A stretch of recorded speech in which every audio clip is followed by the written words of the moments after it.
Ang malamig na simoy ng aircon, kasing lamig ng mga marmol na sahig at salaming pader, ay tila sumasalpok sa balat ni Miguel Santos. Nasa gitna siya ng Bonifacio Global City, BGC, isang kumikinang na sentro ng modernong Maynila na nagpapanggap bilang isang nilalang na kabilang dito. Suot ang isang itim na suit na bahagyang maluwag sa kanya. Binili sa isang ukay-ukay at sinakripisyo ang kaniyang buwang budget para sa pagkain. At makintab, ngunit kupas na sapatos, pinilit niyang panatilihin ang isang tikom na mukha, walang bahid ng anumang alalahanin. Ngunit sa ilalim ng ilaw ng chandelier, na tila mga kristal na luha, ramdam niya ang bahagyang pamamasa ng kaniyang noo, isang maliit na patak ng katotohanan na halos hindi napansin. Ang kaniyang mga mata, matalim at nagmamasid, ay walang humpay na sumasayaran sa bawat sulok ng marangyang lobby ng Zamora Tower. Nakita niya ang mga mamahaling sining na nakasabit sa dingding, ang mga receptionist na may formal na ngiti, ang mga negosyanteng naglalakad na may dalang mga briefcase at tablet. Bawat isa ay tila nagtatago ng isang sikreto ng kayamanan at kapangyarihan. Si Miguel, sa kaibuturan ng kaniyang puso, ay isang dayuhan sa mundong ito. Isang imposter na nagtatangkang makapasok sa pinakamataas na baitang ng lipunan. Mr. Santiago? Isang tinig ang nagpabalik sa kaniya mula sa kaniyang malalim na pagmamasid. Isang lalaki, matangkad at may suot na perpektong gupit na itim na suit, may hawak na makintab na tablet, ang lumapit sa kanya. Ang mga mata ng lalaki ay malamig at tila sumusuri, katulad ng mga security camera na nakasabit sa kisame. Siya si Albert, ang executive assistant ni Eduardo Zamora, ang tycoon na kanyang nilalapitan. Bahagyang lumikot ang puso ni Miguel, isang ligaw na kabayo na gustong kumawala sa hawla. Ngunit mabilis niya itong pinakalma, iginuhit ang isang ngiti na kasinggaan ng bula, ngunit may bahid ng pagkamayabang. Iniabot niya ang kaniyang kamay, ang mga daliri ay bahagyang pinisil upang magbigay ng impresyon ng tiwala. Ako nga, Miguel Santiago. Ang kaniyang boses ay sadyang pinababa, binigyan ng bahagyang dayuhang accent na tila galing siya sa isang lugar na hindi pangkaraniwan. Isang kasiyahan ng makilala ka, Albert. Salamat sa pagpapaunlak. Si Albert, na tila sanay sa mga ganitong pagpapakilala, ay tumango lamang. Maligayang pagdating sa Zamora Tower, Mr. Santiago. Sinabi po ni Sir Eduardo na naghihintay na po kayo. Hindi niya ipinahayag ang anumang emosyon. Tila isang robot na sumusunod lamang sa utos. Habang naglalakad sila patungo sa elevator, pilit pinananatili ni Miguel ang kaniyang postura. Ang bawat hakbang ay sadyang maingat, bawat kumpas ng kamay ay pinag-aralan. Ang pagpapanggap ay kasing hirap ng paglalakad sa tightrope sa gitna ng dalawang skyscraper. Isang maling galaw at babagsak siya. Ang kaniyang isip ay lumipad, pabalik sa isang masikip na eskinita, sa amoy ng adobo at tuyo, sa ingay ng mga batang naglalaro ng tumbang preso. Sa barangay Maligaya, ang tunay niyang tahanan, si Miguel ay isang ulila, lumaki sa mga kalsada ng Maligaya. Ang barangay ang kaniyang pamilya, ang bawat kapitbahay ay tiyuhin o tiyahin. Ngunit higit sa lahat, ang pamilya Reyes ang kaniyang kanlungan. Sa maliit na karinderya ni Aling Celia at Mang Tony, doon niya natagpuan ang init ng pamilya at ang busog na tiyan. At doon niya nakilala si Elena, o Nena, ang anak ng may-ari ng karinderya, na kasing init ng bagong lutong sinigang at kasing ganda ng bukang liwayway. Ang mga mata nitong may ngiti ay palaging nagbibigay ng pag-asa sa kaniyang batang puso. Kumain ka pa, Miguel, palagi nitong sabi, habang sinasamahan siya sa maliit na mesa sa gilid ng karinderya, kahit na nagkukulang na ang kanilang kita, para lumakas ka at makapag-aral ng mabuti. Ang mga salitang iyon ay nakatatak pa rin sa kaniyang isip.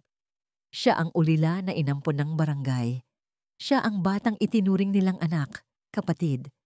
At ngayon, ang Barangay Maligaya ay nasa bingit ng kapahamakan. Ang Zamora Development Group, sa pamumuno ni Eduardo Zamora, ay nagpaplanong i-demolish ang buong barangay para itayo ang isang marangyang commercial complex.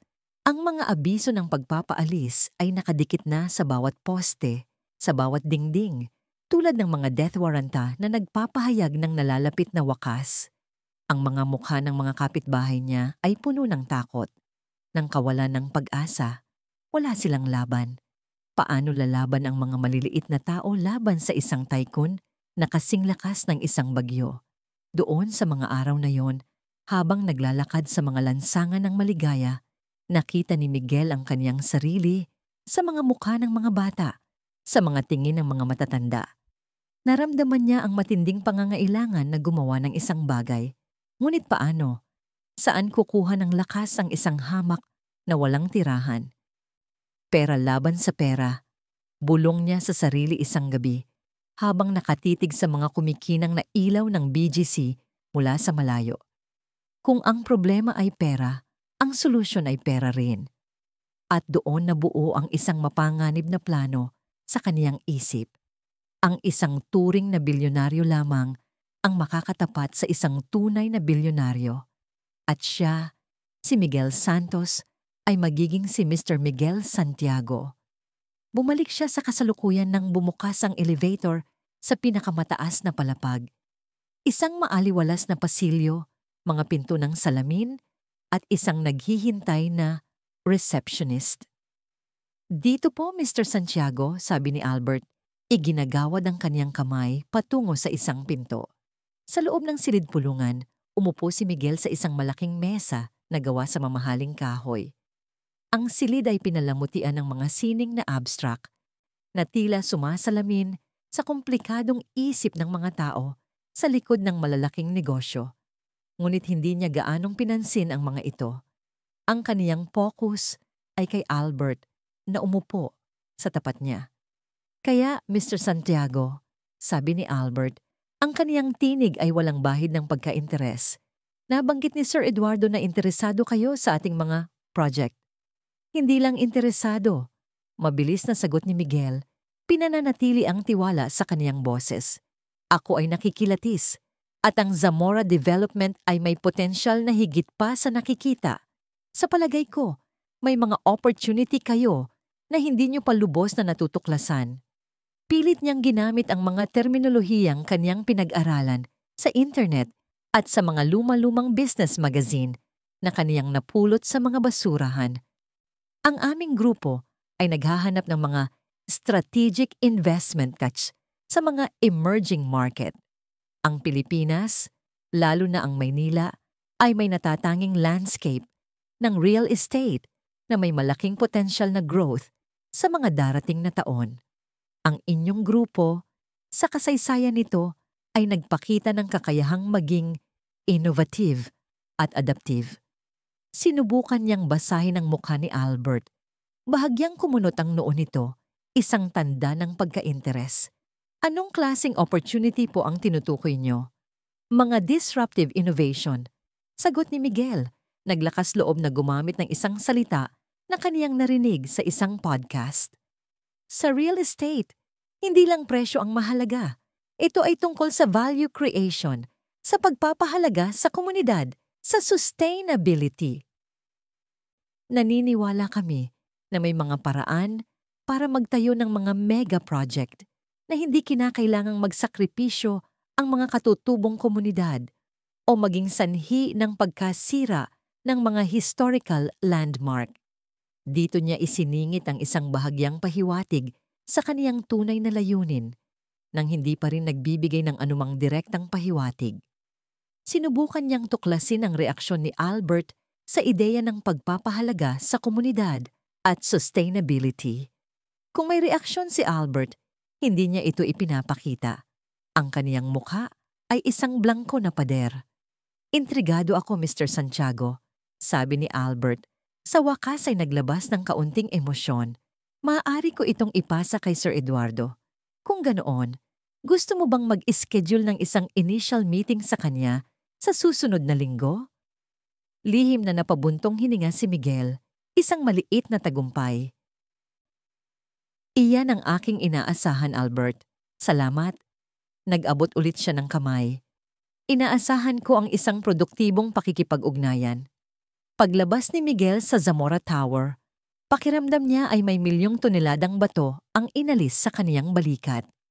Naglakad siya palayo sa BGC. Ang mga kumikinang na gusali ay tila nagpapaliit sa kanya. Pagdating niya sa dulo ng kalsada, pumasok siya sa isang liblib na eskinita.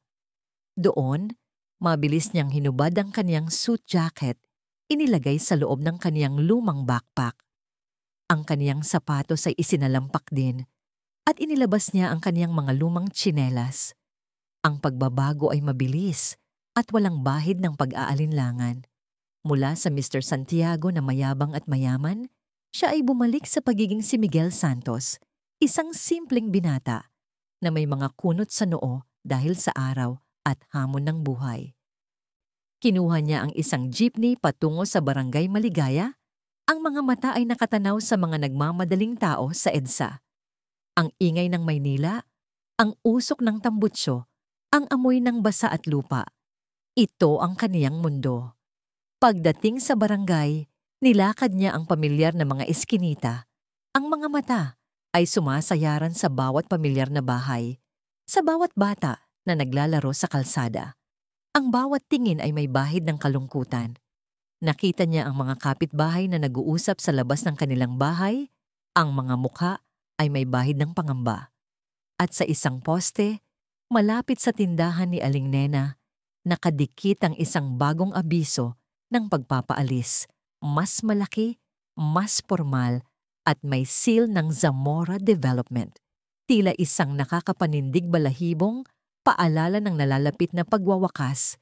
Dahan-dahan siyang naglakad patungo sa karinderya ni Nena. Gabi na, at si Nena ay abala sa pagliligpit ng mga gamit. Ang mga kamay ay gumagalaw ng mabilis, ngunit may bahid ng pagod. Ang mga ilaw sa loob ng karinderya ay malabo, ngunit sapat upang masilayan ni Miguel ang ngiti ni Nena habang nakikipag-usap sa isang huling customer. Ang kaniyang ngiti ay mapagpakumbaba, ngunit ang kaniyang mga mata ay puno ng sigasig. Kahit na may bahid ng pagod, ito ang ngiting nagbigay sa kaniya ng lakas sa mga panahong gusto na niyang sumuko. Nena, bulong niya sa sarili, ang kaniyang puso ay bahagyang kumirot. Ang dami ng pinagdaanan ng babaeng ito, ang dami ng sakripisyo para sa kaniyang pamilya at sa karinderya na minana niya sa kaniyang ina. Kung mawawala pa sa kaniya ang karinderya na ito, ano pa ang matitira sa kanya? Nagmasid siya mula sa malayo. Ayaw munang lumapit. Ang kaniyang pag-ibig sa dalaga ay kasing tahimik ng gabi, kasing tagal ng kaniyang pagkabata. Ngunit ang pag-ibig na yon ay may kasamang malalim na guilt. Paano niya kayang ipagtanggol ang babaeng ito, ang komunidad na ito, kung sa simula pa lang ay nagsisinungaling na siya? Ang mga tingin sa mga abiso ng pagpapaalis, ang mga mukha ng mga kapitbahay, at ang pagod ng ngiti ni Nena, lahat ng ito ay nagbigay sa kanya ng panibagong lakas. Ang kaniyang misyon ay hindi lamang para sa sarili niya, kundi para sa kanila. Umupo siya sa isang lumang bangko sa gilid ng barangay. Malapit sa ilog na mayroong maruming tubig, tumanaw siya sa malayo sa mga kumikinang na ilaw ng BGC. Mula rito, ang mga tore ay tila mga bituin na bumagsak sa lupa, isang nakakaakit na panaginip na kaniyang pinipilit abutin. Inilabas niya ang isang kupas na litrato mula sa kaniyang backpack. Sa litrato, makikita ang isang batang Miguel, payat at nakangiti, na nakayakap sa isang batang Nena. Sa likuran nila, ang mga bata ng maligaya, lahat ay masaya, walang bahid ng pag-aalala. Ang litrato ay isang paalala ng kaniyang nakaraan, ng kaniyang pinanggalingan, at ng pangako na kaniyang binitawan sa kaniyang puso. Tinitigan niya ang litrato, ang kaniyang mga mata ay puno ng pag-aalinlangan. Kaya ba ng kaniyang palabas na magtagumpay? Kaya ba ng isang simpleng Miguel Santos na nagpapanggap na Mr. Santiago na talunin ng isang makapangyarihang Eduardo Zamora? Ang mga pagdududa ay pumuno sa kaniyang isip, ngunit sa kabila nito, isang matinding determinasyon ang sumiklab sa kaniyang puso. Kailangan niyang gawin ito para sa maligaya, para kay Nena. Kailangan niyang tuparin ang pangako sa kaniyang nakaraan. Ano man ang mangyari, ang buhay ni Miguel ay naging isang masalimuot na sayaw sa pagitan ng dalawang magkaibang mundo. Bawat hakbang ay maingat na pinag-isipan, bawat ngiti ay may kinalalagyan. Sa araw, siya si Mr. Miguel Santiago, ang misteryosong bilyonaryo na may hawak na di umano'y malalim na bulsa at matatalim na ideya sa negosyo. Gabi naman, siya ay si Miguel Santos, ang hamak na walang tirahan, ang ulila ng Barangay Maligaya, na nagtatangkang iligtas ang kaniyang pamilya at komunidad mula sa tiyak na pagkalipol. Ang mga araw niya bilang Mr. Santiago ay puno ng pagpapanggap at patuloy na pagganap. Dinala siya ng kaniyang papel sa mga bulwagan ng kapangyarihan at kayamanan. Ang kaniyang schedule ay puno ng mga pulong sa mga matataas na hekutibo ng Zamora Development Group, mga exclusive na hapunan kasama ang mga mayayamang negosyante at opisyal ng gobyerno at mga sosyal na pagtitipon sa mga luho-luho na country club o mga penthouse sa Makati. Sa bawat okasyon, suot niya ang kaniyang mga ukay-ukay na suit na perpektong na-alter na tila galing sa isang mamahaling sastre. Ang kaniyang buhok ay perpektong nakaayos at ang kaniyang mga mata ay laging nakamasid. Sinusuri ang bawat galaw, bawat salita ng mga taong nakapaligid sa kanya. Mr. Santiago, magandang gabi. Bati ng isang tila basang-basa sa kolorete na ginang sa isang charity gala sa isang 5-star hotel. Narinig ko ang tungkol sa inyong vision para sa sustainable development. Talagang nakakabilib. Nagbigay siya ng isang ngiti na may bahid ng pagkamayabang, ngunit may halong pagiging misteryoso. Isang ngiti na kaniyang pinag-aralan sa salamin. "Ah, Madam Ramirez," sagot niya. Sinisiguro na ang kaniyang boses ay malalim at may bahagyang dayuhang accent. Ang vision ay walang saysay kung hindi natin ito bibigyan ng buhay. Ang sustainability ay hindi lamang tungkol sa kapaligiran, kundi pati na rin sa pagpapanatili ng dignity ng bawat komunidad. Dito niya ipinapasok ang mga pahiwatig, ang mga butil ng katotohanan na kaniyang nais itanim sa isipan ng mga taong ito. Ngunit dapat siyang maging maingat. Isang maling salita, isang maling galaw, at ang kaniyang buong pagpapanggap ay maaring gumuho. Ang mga mata niya ay laging nakabantay sa reaksyon ng mga tao, lalo na sa mga taong konektado kay Zamora. Ang kaniyang utak ay isang database na walang tigil sa pagproseso ng impormasyon. Binasa niya ang bawat ulat tungkol sa Zamora Development, bawat news article tungkol sa mga nakaraang project nito, bawat online forum na nagtalakay sa mga issue sa lupa. Ang kaniyang laptop po na kaniyang binili sa pag-iipon ng halos 1 taon ay puno ng mga PDF file ng mga zoning laws, mga environmental impact assessments, at mga lumang kaso ng korupsyon na kinasasangkutan ng ilang opisyal. Hinahanap niya ang mga butas, ang mga irregularidad, ang mga patunay na ang proyekto sa Maligaya ay hindi lamang tungkol sa pag-unlad, kundi sa pagkamkam ng lupain. Ang bawat pulong kay Albert, ang kanang kamay ni Zamora, ay isang pagsubok. Si Albert ay matalino at mapanuri, tila isang robot na idinisenyo upang mag-detect ng mga huwad. Ngunit si Miguel, sa kaniyang karanasan sa kalsada, ay natuto kung paano magbasa ng mga tao, kung paano itago ang kaniyang mga totoong emosyon sa likod ng isang maskara. Nag-usap sila tungkol sa mga market trends, global investment opportunities, at ang potensyal ng Maynila bilang isang emerging economic powerhouse. Sa bawat salita, pilit na inilalabas ni Miguel ang kaniyang kasanayan sa pag-arte. "Mr. Santiago, Ang inyong mga ideya ay unorthodox. Komento ni Albert isang hapon. Ang kaniyang mukha ay tila nakaukit sa bato.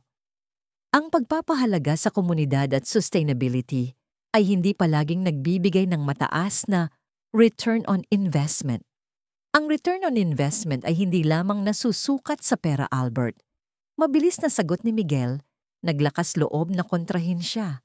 Nasusukat din ito sa social capital, sa brand equity, sa pagbuo ng trust. Ang isang developer na pinahahalagahan ng kaniyang komunidad ay may mas matatag na pundasyon sa hinaharap. Ang mga salitang ito ay sadyang ibinabaon ni Miguel, umaasang may makakarinig at mag-iisip. Ngunit ang tunay na pasakit ay ang patuloy na pagkaparanoid, ang laging pakiramdam na may nakamasid, na ang kaniyang pagpapanggap ay malapit ng mabunyag. Ang bawat gabi, pagkatapos ng mga sosyal na pagtitipon, ay isang pagpapagaling. Sa kaniyang inupahang maliit na kwarto sa Quiapo, hinuhubad niya ang kaniyang mamahaling suite at tila hinuhubad din ang kaniyang pagkatao. Ang pagod ay hindi lamang pisikal, kundi mental at emosyonal. Ngunit may isang bahagi ng kaniyang buhay na nagbibigay sa kaniya ng lakas at pag-asa. Ang barangay Maligaya. Pagkatapos ng bawat araw na puno ng pagpapanggap, umuuwi si Miguel sa barangay, hinuhubad ang kaniyang sapatos at sinusuot ang kaniyang tsinelas. Ang amoy ng alikabok, ang ingay ng mga nagtatawanang bata, ang simoy ng hangin na may amoy ng kape at bagong lutong tinapay. Ito ang kaniyang totoong mundo. Sa karinderya ni Nena, doon niya natagpuan ang kapayapaan. Miguel, kumain ka na. Bati ni Nena, ang kaniyang boses ay kasing tamis ng halo-halo at kasing init ng bagong lutong pandesal. Marami ka sigurong ginawa ngayon. Madalas, tumutulong si Miguel sa pagliligpit ng mga gamit sa karinderya. Hinihila niya ang mga upuan, nililinis ang mga mesa, naghuhugas ng mga plato. Ang mga kamay ni Nena ay may bahid ng pagod, ngunit ang kaniyang mga mata ay laging may ngiti. Sa mga sandaling ito, nakalimutan ni Miguel ang lahat ng pagpapanggap, ang lahat ng kasinungalingan. Siya ay si Miguel lamang, ang kaibigan at tagapaghanga ni Nena. Napansin ko, Miguel, sabi ni Nena isang gabi, habang nagliligpit sila ng mga plato. Ang dami mong alam tungkol sa mga batas, sa mga lupa. Hindi ka ba nag-aral ng law? Ngumiti si Miguel, isang ngiti na may bahid ng kalungkutan. Kailangan kong matuto, Nena, para maintindihan natin kung paano tayo lalaban. Sa mga pagpupulong ng komunidad, si Miguel ay laging naroroon. Nakaupo siya sa likod, nakikinig sa mga talumpati ng mga lider ng barangay, sa mga reklamo at takot ng mga kapitbahay. Nakita niya ang matinding pangamba sa mga mukha ng mga matatanda, ang mga luha ng mga ina na iniisip kung saan sila titira. Hindi tayo pwedeng sumuko. Sigaw ng isang matandang lalaki, si Mang Julio, na halos abutin na ang retirement. Ang maligaya ang aming tahanan. Wala kaming pupuntahan. Doon, nagbigay ng ideya si Miguel. Hindi siya nagpakilalang Mr. Santiago, kundi isang simpleng Miguel na may karanasan sa kalsada at sa pagbabasa ng mga dokumento. Mang Julio, sabi niya, ang kaniyang boses ay kalmado ngunit may pananalig, dapat nating idokumento ang lahat.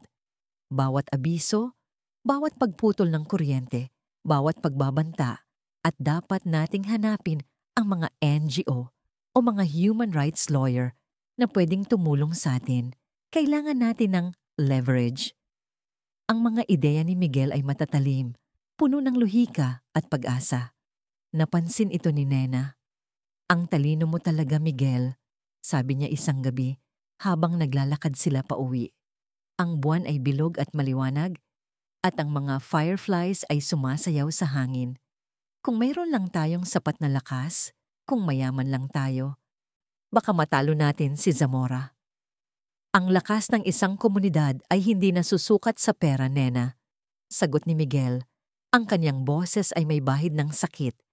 Nasusukat ito sa pagkakaisa at pagmamahalan. At iyan, mayroon tayo sa maligaya. Ibinahagi ni Nena kay Miguel ang kaniyang mga takot. Ang karinderya ay minana pa niya sa kaniyang ina. Ang bawat kaldero, bawat mesa, bawat recipe ay may kwento. Kung mawawala ito sa akin, Miguel, sabi niya, ang kaniyang mga mata ay puno ng luha. Parang nawala na rin ang parte ng aking pagkatao. Wala akong ibang alam gawin. Paano na ang mga kapatid ko? Sino ang magpapaaral sa kanila? Nakaramdam si Miguel ng matinding kirot sa kanyang dibdib. Ang pagmamahal niya kay Nena ay lumalalim, hindi lamang bilang isang kaibigan, kundi bilang isang babae. Ngunit paano niya sasabihin sa kanya ang katotohanan? Paano niya ipagtatapat ang kaniyang pagpapanggap, ang kasinungalingan na kaniyang binuo para lang iligtas sila? Ang bawat ngiti ni Nena, ang bawat tingin ng tiwala sa kaniyang mga mata, ay tila isang kutsilyo na humihiwa sa kaniyang puso. Ang pagpapanatili ng kaniyang pagpapanggap ay para sa barangay, ngunit ang kasinungalingan ay naglalayo sa kaniya kay Nena. Sa kabilang banda, si Eduardo Zamora, ang hari ng kaniyang imperyo, ay hindi isang tao na madaling malinlang. Ang kaniyang mga mata ay tila laging nakakakita sa likod ng mga maskara. Mula sa umpisa pa lamang, may pakiramdam siyang may mali kay Mr. Santiago. Ang lalaking ito ay masyadong perpekto, masyadong misteryoso. Ang kaniyang mga kwento tungkol sa mga pamumuhunan sa ibang bansa at disruptive innovation ay mahusay, ngunit kulang sa depth. Walang online presence, walang mga koneksyon na maaaring i-verify. Albert, naghahanap ako ng mga detalye tungkol kay Mr. Santiago, utos ni Zamora sa kaniyang executive assistant. Lahat, background check, mga koneksyon sa politika, mga nakaraang project, kung saan siya lumaki. Lahat. Sir Eduardo, ayon sa aming initial check, walang masyadong impormasyon tungkol sa kaniya. Tila isang ghost. Sagot ni Albert.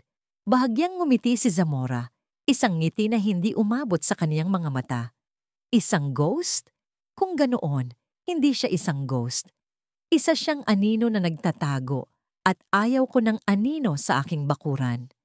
Inatasan niya si Rico, isang dating pulis na may reputasyon sa pagiging matalino at walang awa sa paghahanap ng impormasyon upang imbestigahan si Mr. Precious Santiago. Si Rico ay isang lalaking tahimik, laging nakamasid, at may kakayahang sumubaybay na tila hangin lamang. Sinimulan ni Rico ang kanyang trabaho. Sinubaybayan niya si Mr. Santiago sa mga pulong, sa mga kainan, sa mga sosyal na pagtitipon. Napansin niya ang pagbabago sa postura ni Miguel kapag sa tingin niya ay walang nakakakita. Nakita niya ang bahagyang pagkaaligaga sa mga mata ni Miguel sa tuwing may biglang tanong tungkol sa kaniyang nakaraan. Nakita niya ang isang maliit na detalye, ang pagkailang ni Miguel sa mamahaling kape at ang tila automatikong paghahanap nito ng isang street food vendor sa tuwing may pagkakataon. Mga maliliit na senyales na tila hindi makikita ng ordinaryong tao. Sir Eduardo, may kakaiba sa taong ito. Ulat ni Rico isang hapon, ang kaniyang boses ay kalmado. Ang kaniyang fakad ay halos perpekto, ngunit may mga cracks. Ang kaniyang mga mata, may bahid ng pagod na tila hindi galing sa pagiging bilyonaryo. At may pagkakataon na nakita ko siyang kumain ng isawatas sa isang street vendor sa labas ng isang exclusive club. Tila sanay sa ganitong buhay. Napangiti si Zamora at ang ngiting iyon ay puno ng panganib. Patuloy mong bantayan, Rico. Kung may bahid ng dumi ang gintong iyan, alamin mo kung gaano kalalim. Habang papalapit ang deadline ng pagpapaalis sa Barangay Maligaya, lalong tumindi ang presyon mula sa Zamora Development Group. Ang mga anunsyo ay mas madalas, mas malaki, at mas nagbabanta. Nagsimula silang gumawa ng pagkukumpuni sa mga infrastruktura sa paligid ng barangay na nagdulot ng pagputol ng kuryente at tubig sa iba't ibang oras ng araw. Naku, Nena, Kanina pa wala kaming tubig. Reklamo ng isang kapitbahay. Paano tayo magluluto kung ganito? Pinipilit lang nila tayong umalis eh. Sigaw ng isa pa. Nagbigay din ng Zamora Development ng mga alok na bilhin ang mga ari-arian ng mga residente. Ngunit ang mga alok ay masyadong mababa. Halos kasing presyo lang ng mga materyales na ginamit sa pagtayo ng bahay, hindi kasama ang halaga ng lupa. Ang mga representative ng Zamora ay lumilibot sa barangay. Nagbibigay ng mga payo na mas mabuti na umalis na lamang bago sila mapilitan. Ang mga taktika na ito ay nagdulot ng gulo at pagkakawatak-watak sa komunidad. May mga pamilya na nagsimulang magtalo. Ang ilan ay gustong tanggapin na lamang ang alok. Ang ilan ay gustong lumaban hanggang sa huli. Miguel, ano na ang gagawin natin? Tanong ni Nena. Ang kaniyang mga mata ay puno ng pag-asa na nakatitig kay Miguel. Ang mga kapitbahay ay nag-aaway na. Natatakot ako na mawawalan tayo ng pagkakaisa. Ang oras ay nauubos. Kailangan niyang makahanap ng isang bagay, isang butas na maaring gamitin laban kay Zamora bago pa maging huli ang lahat. Isang gabi, matapos ang isang nakakapagod na araw ng pagpapanggap at paghahanap ng impormasyon, naglalakad si Miguel sa mga madilim na eskinita ng Maligaya. Ang kaniyang isip ay puno ng mga plano, ng mga document na kaniyang nabasa, at ng mga mukha ng mga kapitbahay. Nang bigla, may naramdaman siyang kakaiba. Ang pakiramdam na may nakamasid. Isang pakiramdam na kaniyang nakasanayan na sa mga kalsada. Lumingon siya.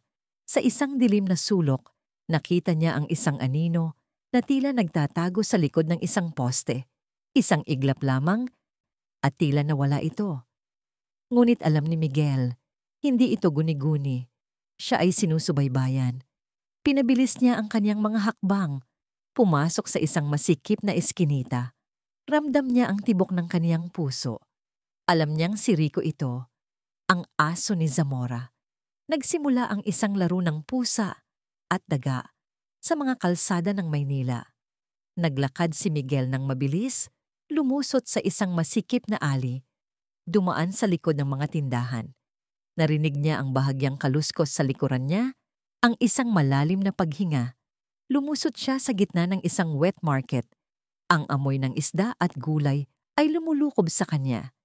Nagmamadali siyang lumakad, sinasamantala ang dami ng tao. Sinadyang niyang bumangga sa isang vendor na nagdulot ng pagkalat ng mga paninda upang magkaroon ng gulo at malito si Rico. "Hoy, ang lampa-lampa mo?" Sigaw ng isang vendor. "Pasensya na po," sagot ni Miguel, hindi na lumingon. Tumalon siya sa likod ng isang jeepney, kumapit sa metal bar at nagpalingalinga. Nakita niya si Rico, lumalabas mula sa market. Ang kaniyang mga mata ay matalim, naghahanap. Mabilis na bumaba si Miguel sa susunod na kanto, nagtago sa likod ng isang pader at naghintay. Ang kaniyang puso ay humahabol, ang pawis ay dumadaloy sa kaniyang noo. Narinig niya ang mga yabag ni Rico, papalapit. Nararamdaman niya ang kaba, ang takot, ngunit hindi siya maaaring sumuko. Hindi pa ngayon. Nang makita niya si Rico na lumampas, lumabas si Miguel sa kaniyang pinagtataguan. Mabilis siyang tumakbo, lumusot sa masikip na shortcut na tanging ang mga taga-Maligaya lamang ang nakakaalam. Sa wakas, nakarating siya sa isang medyo liblib na bahagi ng barangay, malayo sa ingay ng kalsada. Lumingon siya. Wala na si Rico. Nakahinga siya ng maluwag. Ngunit ang kaniyang kaligtasan ay panandalian lamang. Alam niyang ang kaniyang pagpapanggap ay nasa bingit na. Si Zamora ay nagdududa at si Rico ay malapit ng matuklasan ang katotohanan. Mula sa malayo, nakita niya si Nena, naglalakad pa uwi. Ang kaniyang mga balikat ay tila may dalang mabigat na pasan. Ang kaniyang puso ay kumirot sa sakit. Paano niya sasabihin sa kanya ang katotohanan? Paano niya ipagtatapat ang lahat ng kasinungalingan, lalo na kung alam niyang ang kasinungalingan na iyon ang siyang pinaniniwalaan ni Nena na siyang magliligtas sa kanila? Napapikit si Miguel. Ang pag-ibig niya kay Nena ay totoo, ngunit ang daan na kanyang pinili ay puno ng panganib. Kaya ba niyang iligtas ang barangay Maligaya nang hindi sinisira ang kanyang sarili? Kaya ba niyang protektahan si Nena nang hindi sinasaktan ng kanyang puso? Ang mga tanong na ito ay bumalot sa kanyang isip, kasing lamig ng hangin sa gabi, kasing bigat ng kanyang mga lihim. Ang dilim ay tila isang malaking kumot na bumabalot sa Maynila, ngunit sa loob ng maliit na kwarto ni Rico sa Tondo, maliwanag ang ilaw, kasing linaw ng mga ebidensyang kaniyang natuklasan. Ang kaniyang mesa ay puno ng mga litrato, mga printout mula sa internet at mga lumang dokumento na kaniyang hinukay. Sa mga nakaraang linggo, halos hindi siya natulog. Ang bawat anino, bawat galaw ni Mr. Santiago ay kaniyang sinubaybayan, inirecord, inanalisa. Sa umpisa, nagtago si Rico sa mga anino ng BGC, sinubaybayan si Miguel habang lumalabas sa mga marangyang hotel o pumapasok sa Zamora Tower. Nakuha niya ang ilang kahina-hinalang detalye. Ang paghahanap ni Miguel ng mga street food vendor, ang madalas nitong pagpapalit ng damit sa loob ng isang luma at pribadong sasakyan na nirentahan lamang pala nito, at ang kanyang palagiang pagbabiyahe patungong Quiapo, kung saan siya may maliit na inuupahang kwarto. Isang gabi, matapos sundan si Miguel sa Quiapo, nakita ni Rico ang kaniyang tunay na anyo. Si Miguel Santos, hindi si Mr. Santiago, isang lalaking nakasuot ng luma at ordinaryong damit na umuwi sa isang masikip na eskinita na puno ng amoy ng basura at usok. Sinundan pa niya si Miguel hanggang sa Barangay Maligaya. Doon niya nakita ang lalaki na nakikipag-usap kay Nena at sa mga residente ng barangay tungkol sa paglaban sa Zamora Development. Ang huling piraso ng puzzle ay nakuha ni Rico sa isang lumang munisipyo. Ang birth certificates ni Miguel Santos na nakasaad na ipinanganak siya sa Barangay Maligaya at walang magulang. Ang kaniyang mga records sa elementarya na nagpapakita ng pagiging ulila niya. Lahat ng ito ay nagpapatunay na si Mr. Miguel Santiago ay walang iba kundi isang impostor, isang mapanlinlang na nagpapanggap. Bumalik si Rico sa opisina ni Eduardo Zamora. Ang kanyang mukha ay kalmado, ngunit may bahid ng tagumpay. "Sir Eduardo," sabi niya, inilapag ang isang makapal na folder sa mesa. "Natagpuan ko na ang katotohanan tungkol kay Mr. Santiago."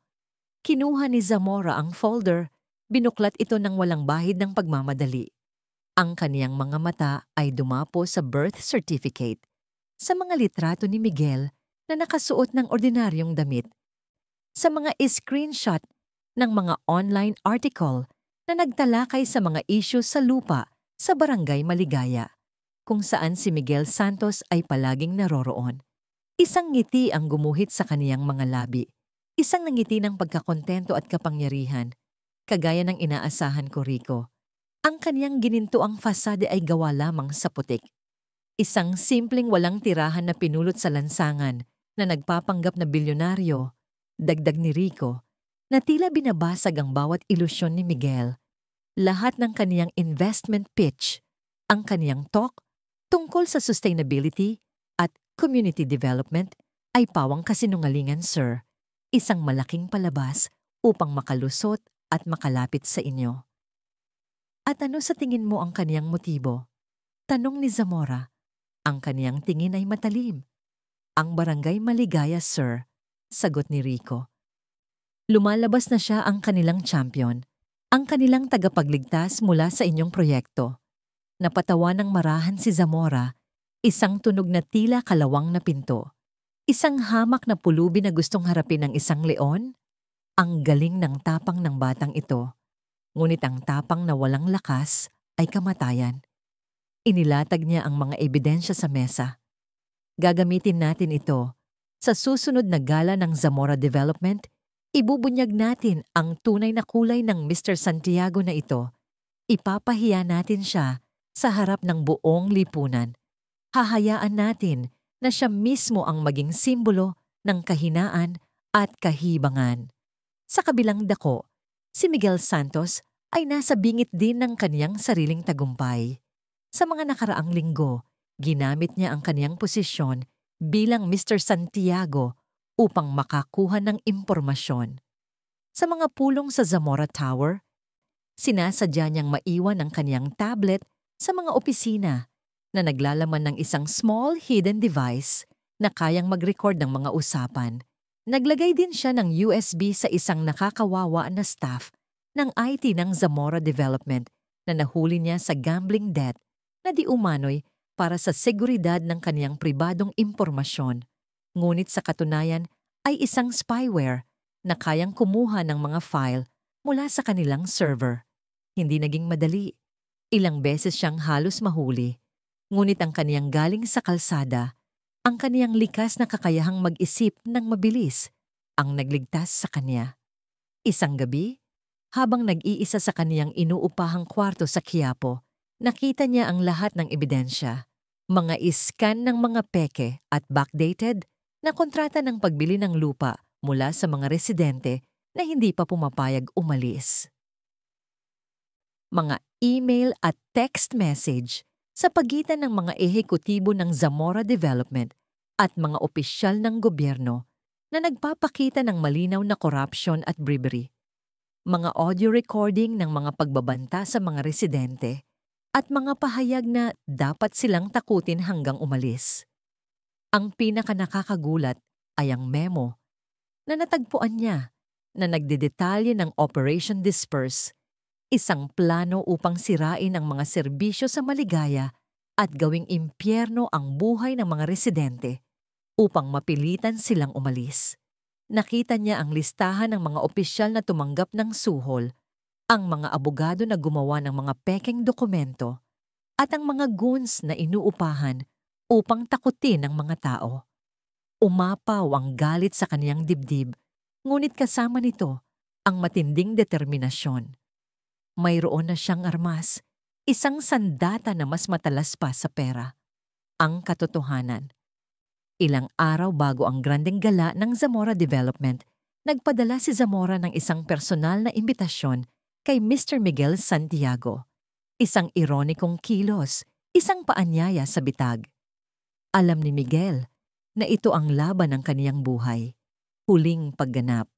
Ang Bonifacio Grand Ballroom sa isang 5-star hotel sa Makati ay kumikinang sa ilaw, sa ginto at sa mga diamante. Ang mga bisita ay ang mga pinakamakapangyarihang tao sa Maynila. Mga politiko, negosyante, media moguls at mga socialites. Ang amoy ng mamahaling pabango, champagne at masarap na pagkain ay lumulukob sa buong bulwagan. Ang bawat sulok ay may kamera, bawat pag-uusap ay tila may kahulugan. Dumating si Miguel sa kaniyang pinaka-perpektong suit na perpektong gupit na ngayon. Ang kaniyang buhok ay maayos, ang kaniyang mukha ay kalmado.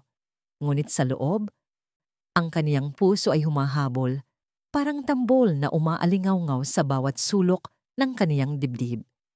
Nilabanan niya ang kaba, ang takot, ang matinding pagnanais na tumakas. Ngunit hindi. Ngayon na ang pagkakataon.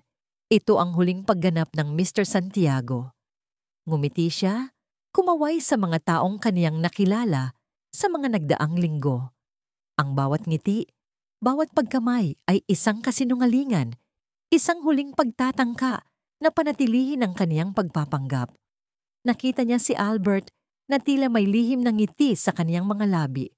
At sa sentro ng bulwagan, si Eduardo Zamora, nakatayo sa tabi ng podium. Ang kaniyang mga mata ay tila nagpapahiwatig ng tagumpay. Sa labas ng hotel, sa kabila ng malakas na security, nagtipon ng mga residente ng Barangay Maligaya.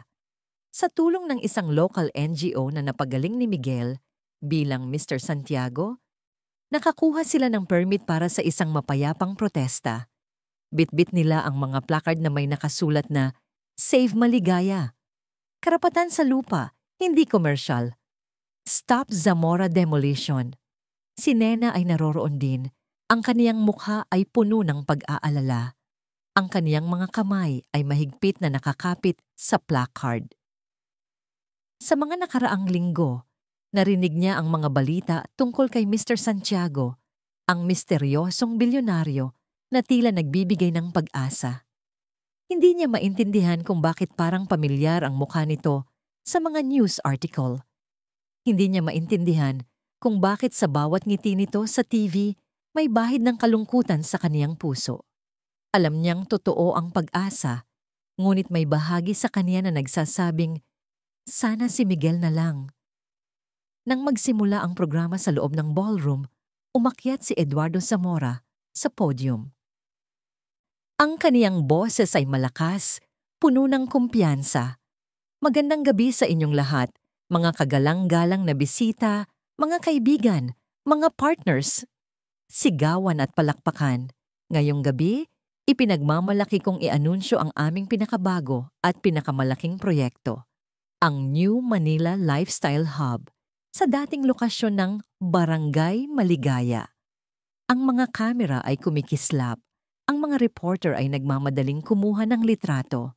Ngumiti si Zamora. Ngunit bago tayo magpatuloy sa pagdiriwang na ito, mayroon akong isang mahalagang impormasyon na nais ibahagi. Isang impormasyon na may kinalaman sa integridad ng ating lipunan at sa mga taong nagtatangkang linlangin tayo. Nagsimulang magbulungan ang mga tao. Naramdaman ni Miguel ang matinding lamig. Ngayon na, tumingin si Zamora sa direksyon ni Miguel, ang kaniyang mga mata ay puno ng panunuya. Sa ating gitna ngayong gabi, mayroon tayong isang bisita na nagpakilala sa kaniyang sarili bilang isang tinitingalang bilyonaryo. Isang taong may kakayahang mag-ambag sa ating bansa. Ngunit, ang lahat ng ito ay isang malaking kasinungalingan. Kumalat ang bulungan sa bulwagan, ngunit bago pa man mailabas ni Zamora ang mga ebidensya, bago pa man niya mabanggit ang pangalan ni Mr. Santiago, tumayo si Miguel. Kinuha niya ang microphone sa tabi ng isang sound technician.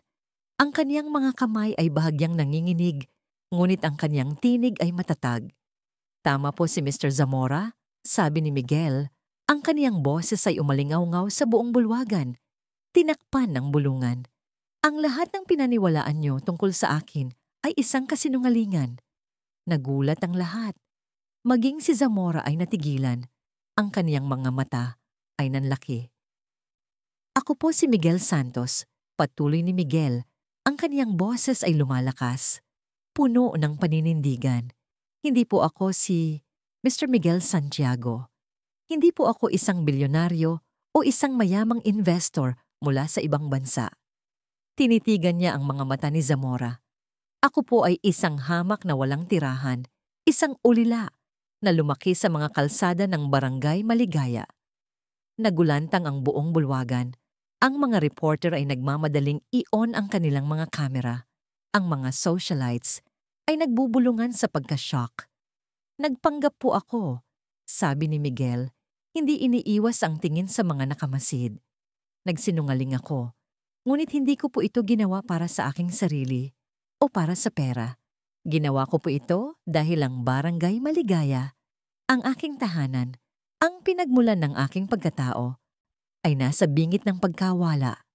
Tiningnan niya ang mga mukha ng mga taong naroroon, mula sa mga mayayamang negosyante hanggang sa mga opisyal ng gobyerno.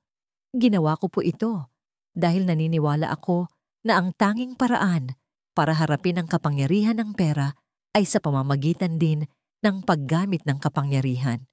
Ngunit hindi ko po alam noon na ang tunay na kapangyarihan ay hindi nasusukat sa pera. Nasusukat ito sa katotohanan, sa katarungan, at sa pagmamahal para sa kapwa.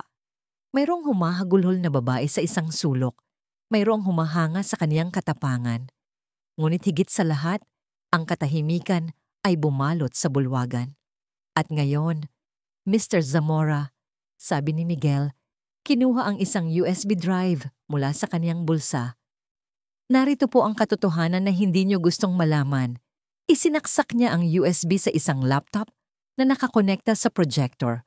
Biglang bumungad sa malaking screen ang mga larawan ng mga pekeng kontrata, mga text message na nagpaplano ng bribery, mga audio recording ng pagbabanta, at ang memo tungkol sa Operation Disperse.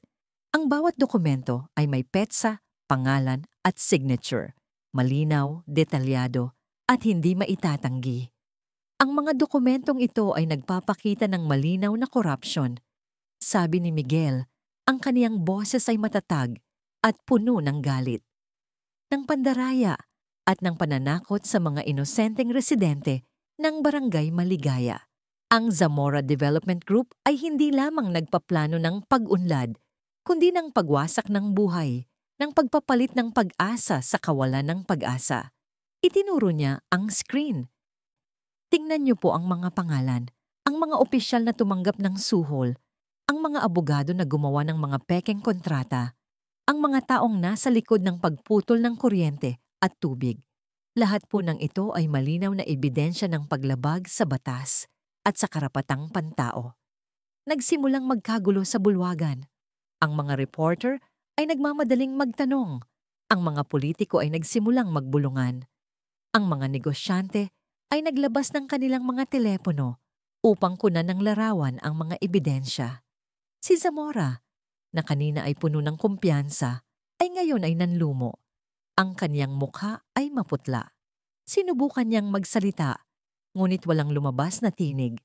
Sa labas ng hotel, ang mga residente ng Barangay Maligaya na nakatutok sa mga radyo at telepono ng mga news reporter ay nakarinig ng lahat.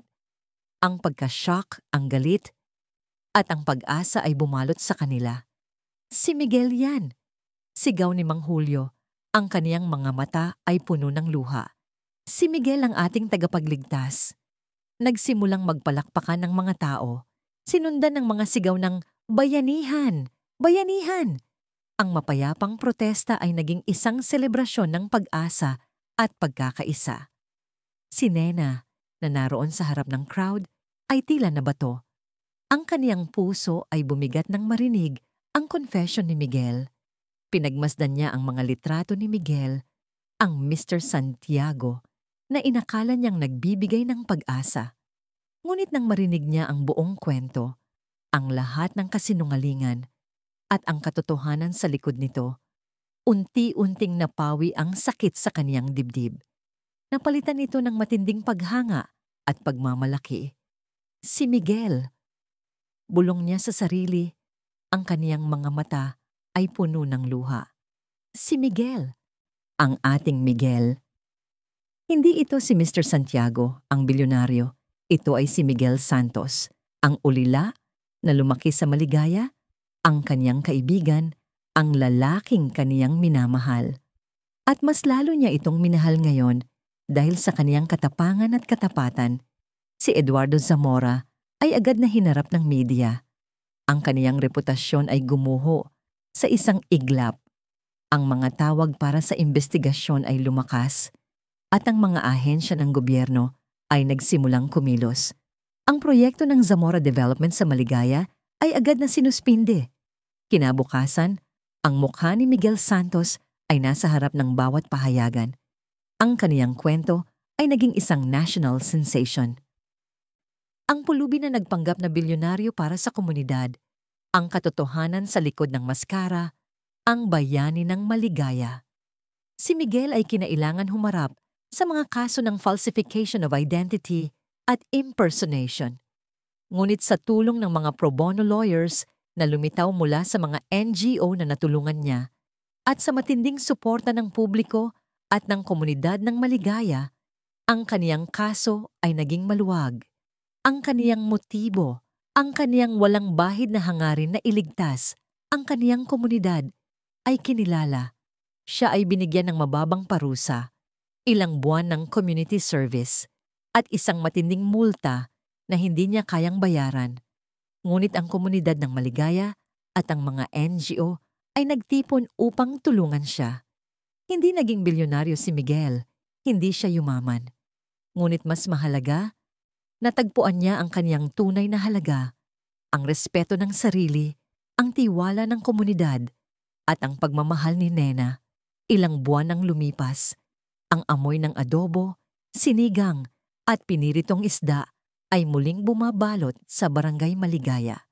Ang mga pamilyar na ingay ng mga batang naglalaro, ang tawanan ng mga kapitbahay ay bumalik. Ang mga anunsyo ng pagpapaalis ay wala na. Napalitan ng mga poster ng pagkakaisa at pag-asa. Sa karinderya ni Nena, abala si Miguel sa pagliligpit ng mga upuan. Hindi na siya nakasuot ng suit, kundi ng isang simpleng t-shirt at short. Ang kaniyang mga kamay ay hindi na pumipirma sa mga malalaking kontrata, kundi naglilinis ng mga mesa at naghuhugas ng mga plato. Ngunit ang kaniyang nangiti ay mas totoo, mas payapa. "Miguel, kumain ka muna," sabi ni Nena. Inilapag ang isang plato ng paborito niyang monggo sa harap niya. Ang kaniyang mga mata ay puno ng pagmamahal. Ang kanilang relasyon ay nangailangan ng panahon para maghilom. Mayroon pa ring bahid ng sakit sa bawat kasinungalingan, ngunit ang katapangan at katapatan na ipinakita ni Miguel ay nagbigay sa kanila ng bagong pundasyon. Isang pundasyon na mas matatag kaysa sa anumang gusali na itatayo ni Zamora. Umupo si Miguel. Kinain ang pagkain ni Nena. "Salamat, Nena." Pinagmasdan nila ang barangay. Ang mga bahay ay nakatayo pa rin. Ang mga puno ay berde pa rin. Ang ilog ay dumadaloy pa rin, bagamat marumi pa rin. Mayroon pa ring mga hamon. Ang kahirapan ay naroroon pa rin. Ang banta ng pag-unlad ay hindi ganap na nawawala. Ngunit mayroon silang isa't isa at mayroon silang barangay maligaya. "Hindi mo man nakuha ang kayamanan, Miguel," sabi ni Nena. Hinawakan ang kaniyang kamay, "pero nakuha mo ang mas mahalaga, ang aming tiwala, ang aming respeto, at ang puso ko." Ngumiti si Miguel, isang ngiti na umabot sa kaniyang mga mata. "Sapat na yon, Nena. Sapat na yon." Ang barangay maligaya ay nanatili, isang patunay sa diwa ng bayanihan, sa katatagan ng mga simpleng tao, at sa isang bilyonaryo na nagpanggap. Ngunit natagpuan ang kaniyang tunay na halaga sa pagiging tapat at sa pagmamahal sa kaniyang pinanggalingan. Ang tunay na kayamanan ay hindi nasusukat sa pera, kundi sa katotohanan at sa pagkakaisa ng puso.